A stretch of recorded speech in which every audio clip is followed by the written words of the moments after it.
বন্ধুরা, একটা রান্নার ভিডিও নিয়ে চলে আসলাম। নিরামিষ ঘুগনি রান্না করবো। দেখো, রাত্রেবেলা ভিজিয়ে রেখেছিলাম, ভালো করে ধুয়ে নিয়েছি। এবার এটা সিটি মেরে নেই, তারপরে দেখাচ্ছি কীরকম করে নিরামিষভাবে রান্না করবো। তাহলে রান্নাটা দেখো। দেখো বন্ধুরা, মশলা নিয়েছি আদা, কাঁচা লঙ্কা আর অর্ধেক টমেটো, জিরের গুঁড়ো, লঙ্কার গুঁড়ো দেবো। একটু জিরা নিয়েছি আর একটুখানি ধনে নিয়েছি আর একটু এলাচ নিয়েছি। এটা একটু ভেজে নেব। এই দেখো হয়ে গেছে। এটা বেগুন দিয়ে পেস্ট করে নেব। তেজপাতা, জিরা আর হলো এলাচ দিয়ে দিলাম, হালকা দিয়ে দিলাম। এই দেখো হয়ে গেছে। তাও অনেকটাই হয়েছে।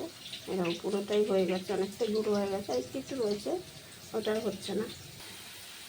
এরকম আলু ভাজা হয়ে গেছে। মশলাটা দিয়ে দিলাম, আদা, কাঁচা লঙ্কা, টমেটোর পেস্টটা দিয়ে দিলাম। মশলাটা ভাজা হয়ে গেছে। জিরের গুঁড়ো দিয়ে দিলাম,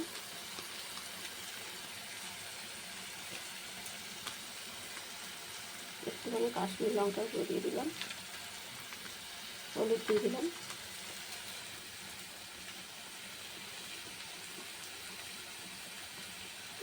লবণ দিয়ে দিলাম, মশলা দেওয়া বাটির জলটা দিয়ে দিলাম।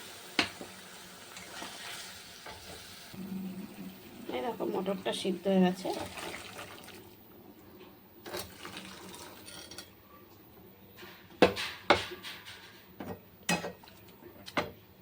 এই দেখো ঝোলটা ফুটছে, ফুটুক, তারপরে আবার দেখাচ্ছি। একটু আলুটা সিদ্ধ হয়ে এসছে, আর একটু হবে।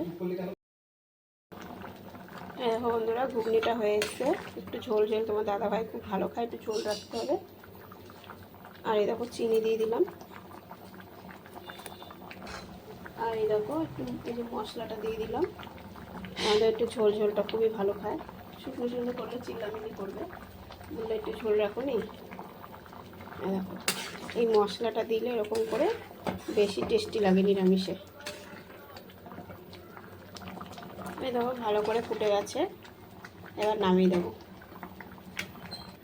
এই দেখো বন্ধুরা, আবার ওপর দিয়ে একটু মশলা দিয়ে দিলাম। তোমরা এটা এইভাবে রান্না করে খেয়ে দেখবো, বেশি টেস্টি লাগে।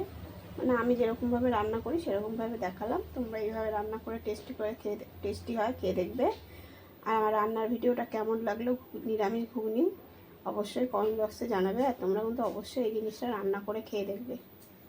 শসা দিয়ে, তবে চানাচুর দিয়ে ভালোই লাগে নিরামিষ ঘুগনি।